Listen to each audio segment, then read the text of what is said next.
This is how we stay ahead of the curve. This is how we put safety first so you can achieve the most. This is how we connect.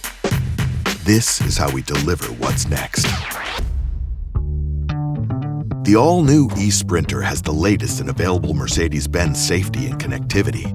The system can be activated with steering wheel-based controls, via the center console touchscreen, or even by voice. Just say, "Hey Mercedes, How can I help you? call office."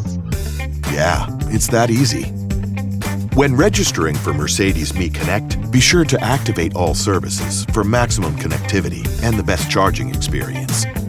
Navigation with electric intelligence suggests the optimal route, and for longer trips, will automatically let you know the ideal time to stop and recharge.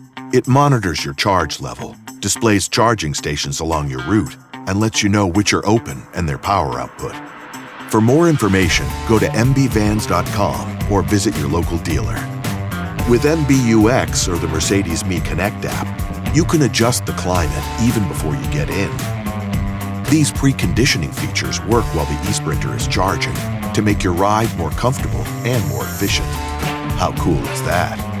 Drivers in colder climates will be glad to hear that there's the option of a heated steering wheel as well. The eSprinter has many of the available Mercedes-Benz driver assistance features, such as active brake assist, crosswind assist, and rear view camera standard. Optional features include high beam assist, blind spot assist, and optional digital rear view mirror. This is how we have your back, even as we move you forward. The all-new, all-electric eSprinter. This is how we future.